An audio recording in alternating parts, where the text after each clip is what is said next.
Be on the lookout, guys. There is a truck driver shortage coming to America, but not necessarily the kind that you might think, okay? Hear me out on this. Every single time, without fail, this has happened decade after decade after decade, where we get to a point in the trucking industry where we no longer have a surplus of trucks.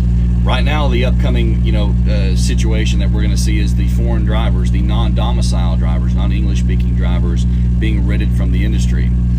That's going to get rid of a massive surplus of trucks that are just rotting out here on the road, and those trucks are able to do it for cheaper, and those trucks are the ones when the brokers say, yeah, we'll just find someone who can do it cheaper. That's who they turn to. These trucks are just sitting around waiting at truck stops for the first cheap load that pops up, and they soak it up.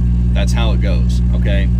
When those guys start leaving the industry, that doesn't mean that we're going to have a traditional driver shortage, meaning that people's shelves are going to go without being stocked and stuff's not going to get delivered. No, that's never been an issue. It's never been a reality. It's never even been a potential concern, okay? But we are going to be hearing about a driver shortage. We will, okay? And here's why.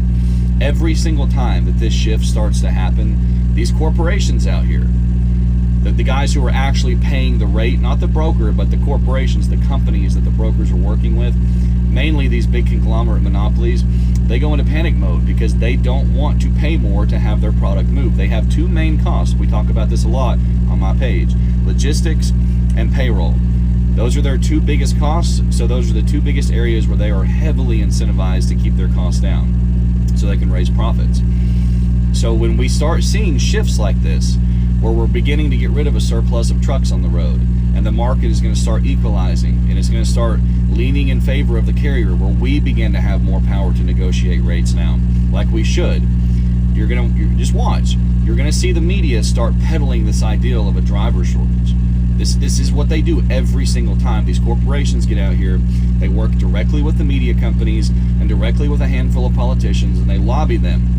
And then they also work with the American Trucking Association, which is owned by the mega carriers, that they all sort of start working in cahoots to peddle this ideal that there's a driver shortage. And this is what happens. This is exactly what happened during COVID. Okay, this is, again, if you were here during COVID, this is exactly what happened. They came in and they said, hey, guys, there's a driver shortage. This is really bad. There's a supply chain crisis because we have such a high demand. We don't have enough trucks to fulfill